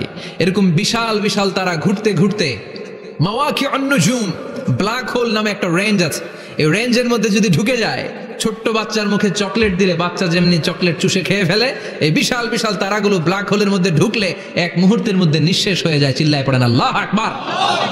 এজন্য আল্লাহ বললেন, ফালা উকসিমু বিমাওয়াকিউন নুজুম, এই তারকা নিঃশেষ হওয়ার যে জায়গাটা, এই জায়গার কসম আমি কোরআনের মধ্যে খেলাম। এই ব্ল্যাক হোলের রেঞ্জের ভেতরে তারা আসলে মুহূর্তের মধ্যে নিঃশেষ বানিয়ে দেয় কে? একটা তারার চেয়ে আরেকটা তারা বড়। এরকম হাজার কোটি তারা মিলে আমাদের গ্যালাক্সি। এই গ্যালাক্সির নাম হচ্ছে মিল্কি ওয়ে। কি নাম? আমাদের গ্যালাক্সির নাম কি?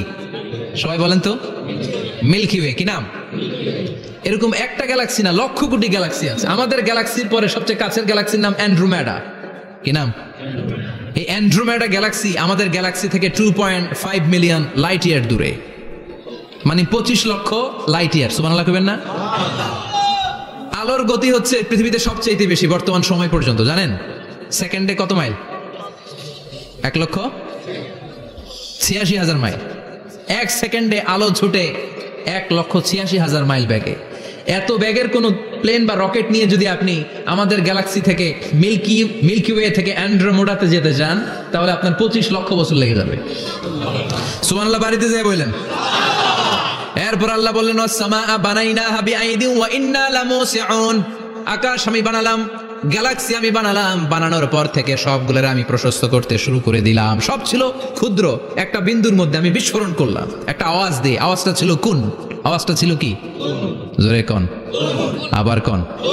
কুন ফায়া, ইন্নামা আমরুহু ইযা আরাদা শাইআন আন ইয়াকুলা লাহু কুন ফায়াকুন। আল্লাহ যখন কিছু করতে চান শুধু বলেন কুন, শুধু বলেন বি। কুন মানে বি, ইট ওয়াজ, এটা হয়ে যায়। হাও বলতে দেরি। এই মহাবিস্ফোরণের নেপথ্যে যে শব্দটা ছিল সেটা ছিল কুন। সেটা ছিল কি? আল্লাহ কুন বলতে দেরি, মুহূর্তের মধ্যে বিগ ব্যাং, বিশাল এক্সপ্লোশন, তারপর থেকে মহাবিশ্ব ছড়াচ্ছে। আল্লাহ বলছেন এই কোরআনের ভেতরে বলে দিয়েছেন, ওয়া ইন্না লামুসিউন, আমি এই মহাবিশ্বকে, এই গোটা ইউনিভার্সকে আমি প্রতিনিয়ত সম্প্রসারিত করছি। প্রতিনিয়ত এটা বড় হচ্ছে, সম্প্রসারিত হচ্ছে। চিল্লায় বলেন আল্লাহু আকবার। আজ থেকে মাত্র 20 বছর আগে এটা তারা আবিষ্কার করেছে। এটা কোন সাল? 2020 বছর পেছনে গেলে কত? 1998, তাই না? এই 1998 সালে তারা আবিষ্কার করেছে সুপারনোভা কসমোলজি প্রজেক্ট। এই সুপারনোভা কসমোলজি প্রজেক্টে তারা এই সিদ্ধান্তে এসেছে যে মহাবিশ্ব কোন নামক এক বিস্ফোরণের পর থেকে যে সম্প্রসারিত হচ্ছে, আজ পর্যন্ত এটা শুধু বাড়ছে আর বাড়ছে, অ্যাক্সেলারেটিং হচ্ছে, এক্সপান্ডিং হচ্ছে, এটা কমছে না। কিয়ামত পর্যন্ত এটা বাড়তেই থাকবে। চিৎকার করে পড়েন আল্লাহু আকবার। এজন্য আল্লাহ বললেন, ইয়াসিন ওয়াল কোরআনিল হাকিম, বিজ্ঞানময় প্রজ্ঞাময় কোরআনের শপথ। এই কোরআনের ভেতরে আমি কসমোলজির কথা বলেছি, অ্যাস্ট্রোলজির কথা বলেছি, জিওলজির কথা বলেছি, ফিজিক্সের কথাও বলেছি। সুবহানাল্লাহ। ফিজিক্স মানে কি? পদার্থ। পদার্থের সবচেয়ে বড় উপাদান হচ্ছে লোহা। লোহার কথা কিন্তু কোরআনে নাই। আছে? কই আছে? হ্যাঁ, সূরাতুল হাদিদ, লোহার নামে একটা সূরা দিয়েছে আল্লাহ কোরআনে। সুবহানাল্লাহ পড়বেন না?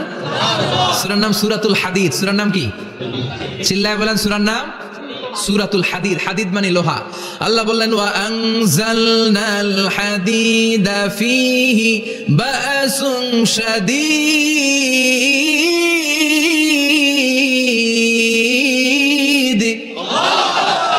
ওয়া আনজালনাল হাদিদ ফীহি বাসুন শাদীদ, আমি লোহা নাজিল করলাম আর লোহার ভেতরে আমি ভয়ঙ্কর শক্তি ঢুকাইয়া দিলাম। সুবহানাল্লাহ। ফীহি মানাফিউ লিন-নাস, লোহার ভেতরে মানুষের জন্য অনেক কল্যাণ আছে। সুবহানাল্লাহ। লোহা ছাড়া পৃথিবীতে কিছু হয়? আংটি বানাতে লোহার দরকার আছে না নাই? ঘড়ি বানাতে, গাড়ি বানাতে, বাড়ি বানাতে, মোবাইল বানাতে, হেলিকপ্টার, প্লেন, রকেট, মাইকের স্ট্যান্ড। সুবহানাল্লাহ। এমন কোন জিনিস নাই যেটার মধ্যে লোহা লাগে না। এজন্য আল্লাহ বললেন এই লোহার নামে আমি একটা সূরা ডেডিকেট করলাম, ওয়া আনজালনাল হাদিদ ফীহি বাসুন শাদীদ, আমি লোহাকে নাজিল করেছি। আল্লাহ বলেছেন, খেয়াল করে শব্দটা শুনেন, ওয়া আনজালনাল হাদিদ, আমি লোহাকে উপর থেকে নাজিল করেছি। কি করেছি? কথা বলেন। তার মানে লোহা পৃথিবীতে ছিল না, নাজিল করছে কে? আল্লাহ। লোহা পৃথিবীতে ছিল? পৃথিবীতে ছিল। পৃথিবীতে থাকলে নাজিল করবেন কেন? এই যে কোরআনটা পৃথিবীতে আগে ছিল, নাজিল করছে কে? কোন ফেরেশতাকে দিয়ে? সাইয়েদনা জিবরাইল। কোন নবীর উপর? বিশ্বনবী মুহাম্মদুর রাসূলুল্লাহ। আল্লাহু আকবার। তার মানে ওহী পৃথিবীতে ছিল না, আল্লাহ উপর থেকে নাজিল করেছেন। নুজুল মানে উপর থেকে নিচের দিকে আসা। এই নুজুল শব্দ ব্যবহার করে আল্লাহ বললেন ওয়া আনজালনাল হাদিদ, লোহাকে আমি নাজিল করেছি। তার মানে লোহা পৃথিবীর উপাদান নয়, লোহা এসেছে উপর থেকে। কোন সুবহানাল্লাহ। বিজ্ঞানীরা, পদার্থবিদ যারা গবেষণা করে এটাই পেয়েছেন, লোহা আসলে পৃথিবীর না। লোহা পৃথিবীতে উৎপাদন করা হয় নাই। লোহার যে মলিকিউল, অণু আছে, লোহার একটা অণু তৈরি করার মতো ক্ষমতা পৃথিবীর নাই। ইভেন এই সৌরজগতের কোনো কিছু নাই। সূর্যের তাপেও লোহা তৈরি হতে পারে। লোহার ছোট্ট একটা অণু তৈরি করতে কমপক্ষে 1 কোটি ডিগ্রি সেলসিয়াস তাপের প্রয়োজন হয়। তার মানে এটা পৃথিবীর কোনো উপাদান নয়, এটা আনজালনাল হাদিদ। আল্লাহ বলেন মহাবিস্ফোরণের কারণে গলিত অন্য কোনো তারার ভেতর থেকে লোহার উপাদান আমি পৃথিবীর ভিতরে এনে ঢুকিয়ে দিয়েছি। তার মানে পদার্থের কথা কোরআনে আছে না নাই? সুবহানাল্লাহ কইবেন না? এরপরে বায়োলজির কথা আছে না নাই? বায়োলজিক্যাল অ্যাসপেক্ট অফ মাউন্টেন্স, কেমন করে পাহাড়ি রেঞ্জ তৈরি হলো, আছে না নাই? ওয়াজআলনাল জিবালা আওতাদা, পাহাড়কে আমি পেরেক মেরে দিয়েছি। ওমিয়া কাঠের ভেতরে যখন পেরেক মারেন, পেরেকের বেশিরভাগ অংশ কাঠের ভেতরে ঢুকে যায়, উপরে দেখা যায় সামান্য, ঠিক কিনা? তো লোহা যদি আল্লাহ পেরেক মারেন, উপরে যা দেখা যায় এটা সামান্য, আসল পাহাড় তো মাটির নিচে। সুবহানাল্লাহ কইবেন না? আসল পাহাড় কোথায়? পেরেক যদি কাঠের মধ্যে ঢুকিয়ে দেন, পুরো পেরেকটা কাঠে ঢুকে যায় না, উপরে দেখা যায় কদ্দুর? সামান্য। পাহাড়ের যা আপনি দেখেন এটা তো পেরেকের মাথা, পুরো পাহাড়টা আল্লাহ জমিনের ভেতরে গেড়ে দিয়েছেন। চিল্লায় পড়েন আল্লাহু আকবার। আবার আল্লাহ বললেন অমিনাল জিবালি জুদাদুম বিদু ওয়া হুমরুম মুখতালিফুন আলওয়ানু, আছে না নাই? ওয়া গারাবিবু সুদ, আল্লাহ বলেন নানা রঙের পাহাড় পর্বত মহাবিশ্বে আমি তৈরি করেছি। কোন পাহাড় হচ্ছে রক্তিম বর্ণের, কোন পাহাড়কে বানিয়েছি আমি কৃষ্ণ বর্ণের, কোন পাহাড়কে বানিয়েছি আমি শুভ্র বর্ণের, কোন পাহাড়ের রং কালো, কোনটা সাদা, কোনটা নীল, আছে না নাই? মহাবিশ্ব যখন তৈরি হয়েছে, পৃথিবীর মধ্যে 7টা টেকটনিক প্লেট তৈরি হয়েছে। 7 tectonic plates create the mountain range on earth. পৃথিবীতে এই পাহাড় তৈরির কারণ হচ্ছে 7টা প্লেট, এগুলোরে 7 টেকটনিক প্লেট বলে। এই প্লেটগুলোর কারণে পৃথিবীতে এই রং বেরঙের পাহাড় তৈরি হয়েছে। কত রঙের যে পাহাড় আছে! আরব বিশ্বে পাথরের পাহাড়, বাংলাদেশে মাটির পাহাড়, ব্রুনাই, সিঙ্গাপুর, ইন্দোনেশিয়াতে যদি যান আরেক ধরনের পাহাড়। চায়নার একটা শহর আছে গানজু সিটি, কি নাম?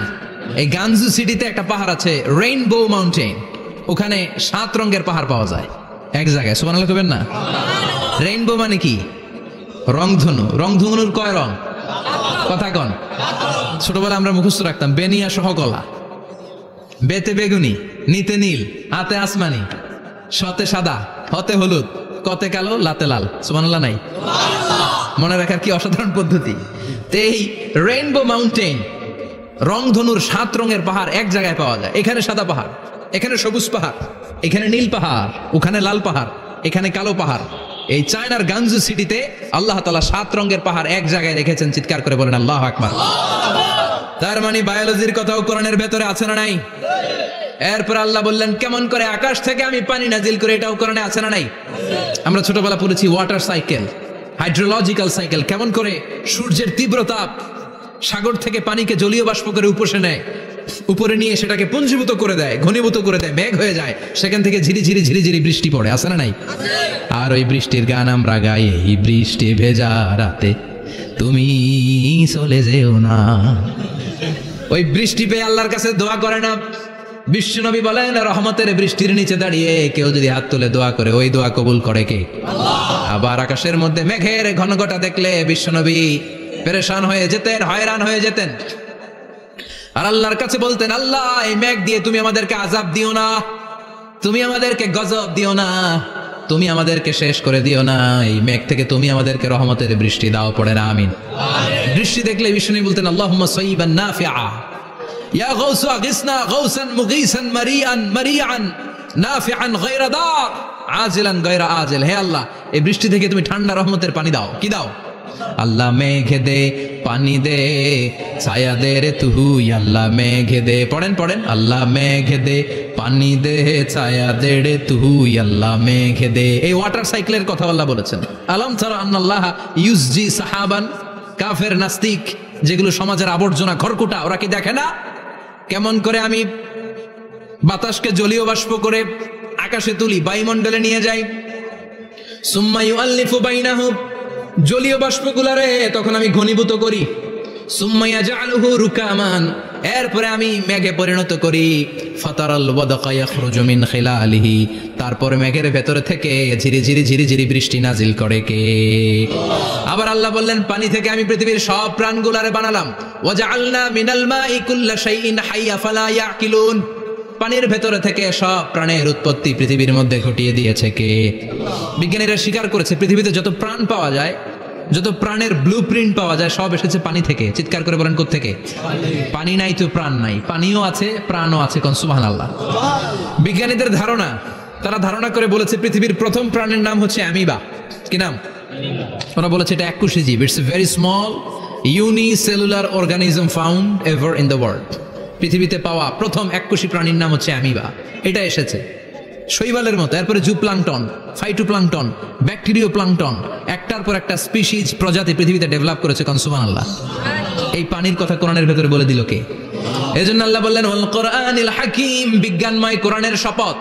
এই কোরআনটা বিজ্ঞানের ঠাসা, এই কোরআন আশ্চর্যের শেষ নাই, এই কোরআন কোনোদিন পুরাতন হয় না। এই কোরআনের ভেতরে আল্লাহ দিয়েছেন হেদায়েতের মশাল, আর কোরআনটাকে বানিয়েছেন বিজ্ঞানের সুউচ্চ মিনার। জোরে কোন সুবহানাল্লাহ। তার মানে কোরআনে আমরা কি পেলাম? দুধের কথা পেলাম, মধুর কথা পেলাম, কিভাবে ডায়েট করবেন সেটা আমরা পেলাম, আমরা কসমোলজি পেলাম, অ্যাস্ট্রোলজি পেলাম, বায়োলজি পেলাম, ফিজিক্স পেলাম, ওয়াটার সাইকেল পেলাম। এবার পাতালপুরীর কথার দরকার আছে না নাই? পৃথিবীর একেবারে গভীরতম গভীরে কি আছে? এটা কিন্তু কোরআনে নাই, আছে। পৃথিবীর মাঝখানে যে উত্তপ্ত লাভা আর আগুন, এটা আপনারা জানেন? পৃথিবীর উপর দিয়ে আমরা ঠান্ডা পৃথিবীতে ঘুরে বেড়াই, কিন্তু এর ভিতরে কিন্তু আগুন, লাভা। আল্লাহ কোরআনের মধ্যে ফুটন্ত টকবগে সাগরের কসম খেয়েছেন। আল্লাহ বলেছেন ওয়াল বাহরিল মাসজুর,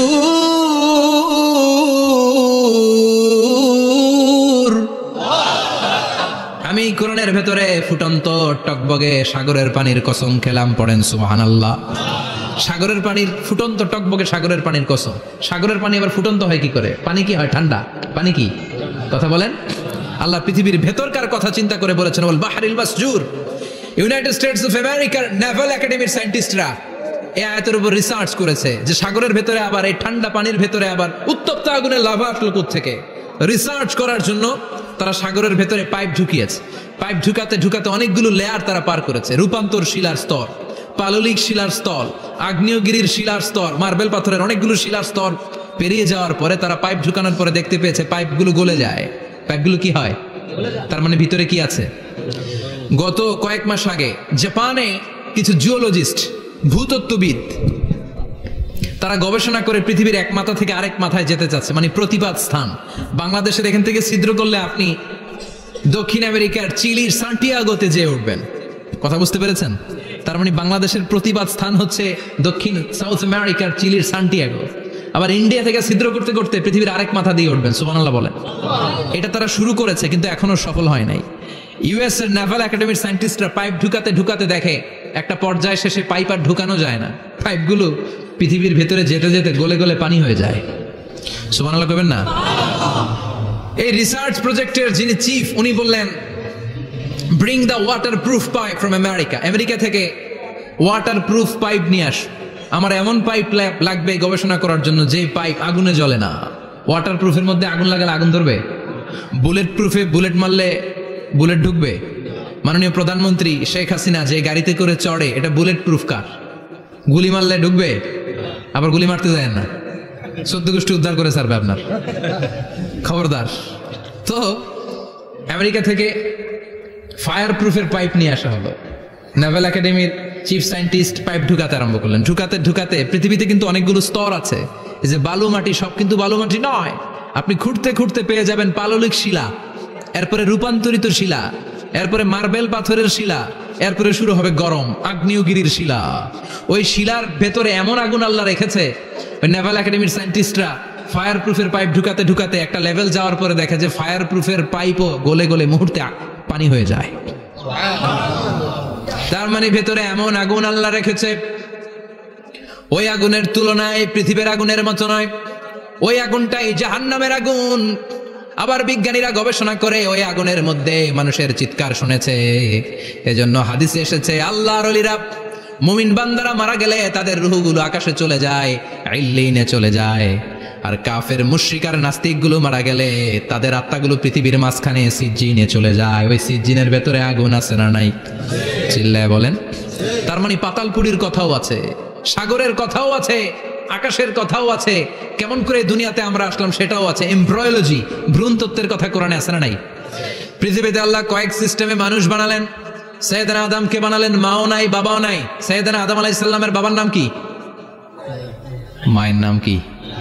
মাও নাই বাবাও নাই। আবার সাইয়েদনা ঈসা আলাইহিস সালামকে আল্লাহ তৈরি করলেন, শুধু মা আছে বাবা নাই।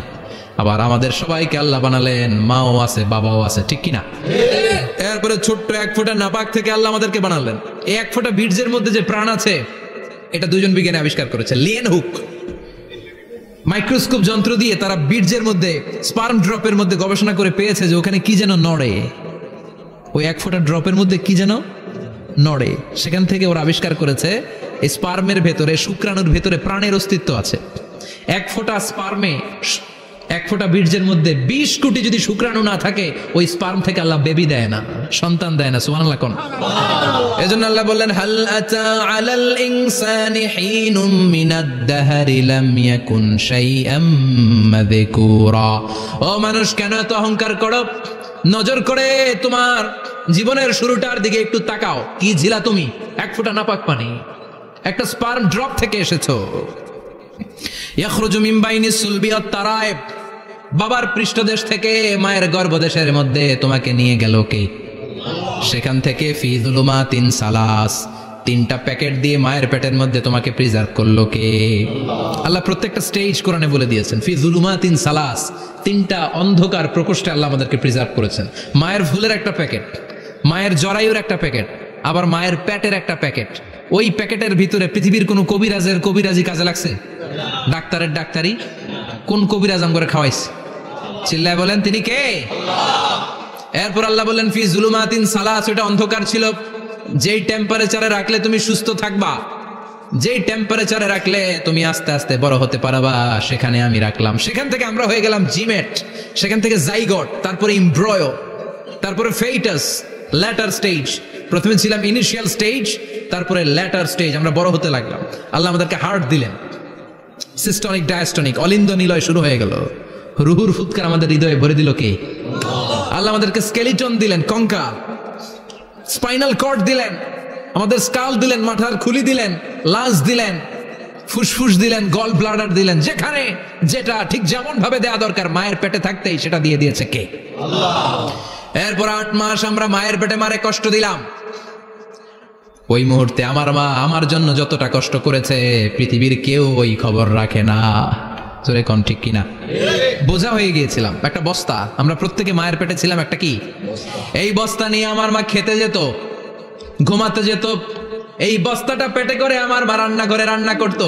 একদিনও রান্না বন্ধ হয় নাই। এই বস্তাটা নিয়ে আমার মা টয়লেটে যেয়ে বসতে পারতো না। 8 মাস এরকম কষ্ট করেছে। এজন্য মায়ের মনে কষ্ট দিলে আল্লাহর আরশ কেঁপে যায়। মায়ের কাছ থেকে দোয়া নেওয়ার দরকার আছে না নাই? মায়ের মনে কষ্ট দিবেন? মায়ের সাথে বেয়াদবি করবা কেউ? মায়ের থেকে দোয়া নেওয়ার দরকার আছে না নাই? মা যার নাই সে জানে মা না থাকার কি জ্বালা। চিল্লা এখন ঠিক কিনা? যখন রাত্রি নিঝুম এই চোখে ঘুম একলা শূন্য ঘরে তোমায় মনে পড়ে মাগো তোমায় মনে পড়ে যখন রাত্রি নিঝুম এই চোখে ঘুম একলা শূন্য ঘরে তোমায় মনে পড়ে মাগো তোমায় মনে পড়ে ঠিক কিনা এজন্য মায়ের জন্য দোয়া করার দরকার আছে না নাই আল্লাহ বললেন 8 মাস 9 মাস মায়ের পেটের ভেতরে ছিলা তারপরে দুনিয়ার বুকে তোমারে আনলো কে ছোট্ট নাপাক ছিলাম এই ছোট্ট এক ফোঁটা পানি থেকে আমাদেরকে বড় করছে কে আল্লাহ তার মানে এমব্রয়োলজি ভ্রূণ তত্ত্বের কথা কোরআনের ভেতরে আছে না নাই সে আল্লাহ বললেন ইয়াসিন ওয়াল কোরআনিল হাকীম ইন্নাকা লামিনাল মুরসালিন আলা সিরাতিম মুস্তাকিম সুবহানাল্লাহ পড়েন আল্লাহ বললেন ইয়াসিন এরপরে বললেন আল কোরআনিল হাকীম প্রজ্ঞাময় কোরআনের শপথ বিশাল একটা শপথ কেটে আল্লাহ বললেন ইন্নাকা লামিনাল মুরসালিন আলা সিরাতিম মুস্তাকিম ইন্নাকা লামিনাল মুরসালিন অবশ্যই অবশ্যই নবী হে আপনি রাসূলদের অন্তর্ভুক্ত চিল্লা এখন সুবহানাল্লাহ তিনি যে রাসূল এটার সার্টিফিকেট এই আয়াতে দিয়েছে কে এরপর আল্লাহ বললেন আলা সিরাতিম মুস্তাকিম ও নবী আপনি সিরাতুল মুস্তাকিমের উপর আছেন যেই দোয়াটা প্রতিটা নামাজের মধ্যে প্রতিদিন প্রত্যেক রাকাতে সূরা ফাতিহাতে আমরা পড়ি ইহদিনাস সিরাতাল মুস্তাকিম O Allah show us the right path show us the correct path আপনি আমাদেরকে সোজা পথ দেখান আল্লাহ এখানে সার্টিফিকেট দিলেন নবী গো লক্ষাধিক পয়গম্বর যে আমি পেয়েছি তাদের শ্রেষ্ঠতম রাসূল করে আমি আপনাকে প্রেরণ করেছি আর হেদায়েতের সুউচ্চ মশাল দিয়ে আমি আপনাকে সিরাতুল মুস্তাকিমের উপর রেখেছি চিল্লায় পড়েন আল্লাহু আকবার এইজন্য বিজ্ঞানময় কোরআনের সাথে নিজেদের সম্পর্ক বাড়ানোর দরকার আছে না নাই কোরআন পড়লে দুনিয়া এবং আখিরাতে মর্যাদা বাড়ায় দিবে কে কোরআনের আইন দিয়ে সমাজটারে সাজানোর দরকার আছে না নাই কোরআন দিয়ে আমাদের সমাজটা সমৃদ্ধ হোক আমরা চাই কি চাই না কোরআন দিয়ে আমার সংসদ ভবন চলুক আমার 300 জন মেম্বার অফ দ্য পার্লামেন্ট কোরআনের আয়াত দিয়ে সংসদে কথা বলুক আমরা চাই কি চাই না আমাদের মিলিটারি গুলো কোরআনের আওতায় চলুক আমাদের দেশটা কোরআন দিয়ে চলুক আমার লাল সবুজের পতাকা সংসদ ভবনের এক পাশে আর কালিমার লা ইলাহা ইল্লাল্লাহর পতাকা আরেক পাশে পতপত করে উড়বে আমরা চাই কি চাই না সেজন্য কোরআনের সাথে আমাদের সম্পর্ক বাড়াতে হবে নিজে কোরআন পড়তে হবে কোরআন বুঝতে হবে কোরআনের উপর আমল করতে হবে রাজি আছেন তো এটাই হচ্ছে সূরাতুল ইয়াসিনের শিক্ষা আল্লাহ আমাদের সবাইকে কথাগুলো বুঝার ও আমল করার তৌফিক দান করুক আমরা পড়ি আমিন আরো জোরে পড়েন আমিন যতগুলো কথা বললাম কোরআন থেকে আলোকিত করার জন্য আল্লাহ তাআলা যে মেসেজগুলো আমাদেরকে কোরআনের ভেতরে দিয়েছে এই মেসেজ থেকে আমরা যেন নিজেদেরকে সমাজকে আলোকিত করতে পারি আল্লাহ তুমি তৌফিক দাও আরো জোরে পড়েন আমিন সুবহানাকাল্লাহুম্মা বিহামদিকা আশহাদু আল্লা ইলাহা ইল্লা আনতা আস্তাগফিরুকা ওয়া আতুবু ইলাইক